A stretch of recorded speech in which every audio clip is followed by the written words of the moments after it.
Hello everybody, my name is Jacob Gonzalez and this is my final project for Secure Windows Administration.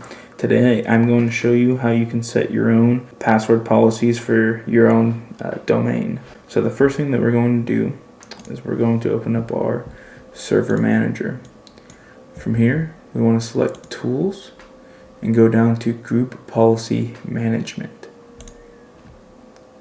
Once that's open, we're going to go into our domains folder, and then this is the domain that I made. It's just domain.com. We'll expand that, and what we're looking for is the group policy objects folder. So we'll expand that, and then we have default domain controller policy and default domain policy. If we select default domain policy, any configurations that we make within this selection will affect all groups throughout the entire domain. So we're going to select that and right click, and we're going to go into edit. So now that we have our password policies expanded, I'm going to explain what each one means a little bit and what they do. So enforcing your password history, the policy setting is 24 passwords remembered. What this means is that the domain controller is going to remember the last 24 passwords a user uses so that they can't reuse that same password.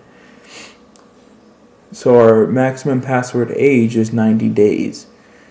So every 90 days the user has to change their password, and then the minimum password age is 1 day. That means a user has to keep a created password for the minimum of 1 day.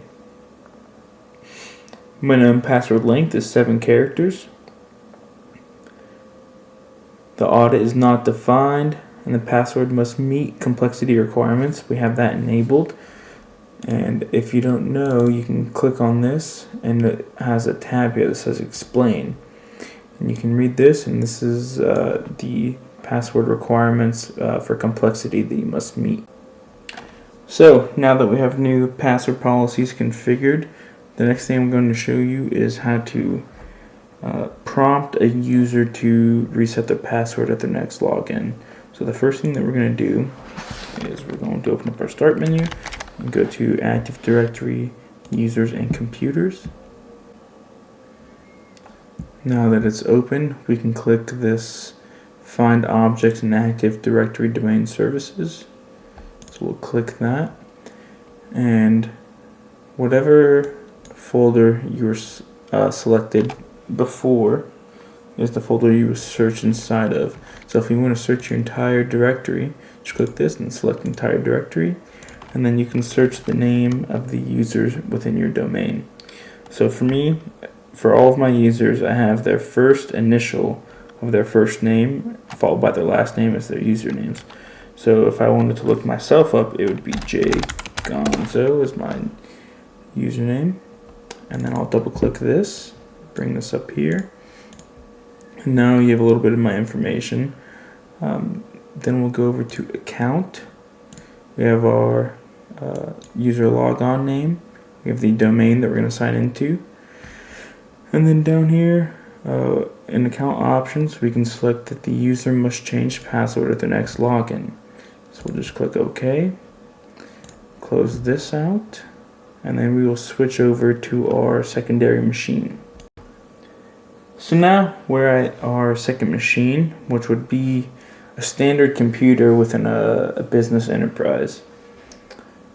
So we're going to sign in to my user.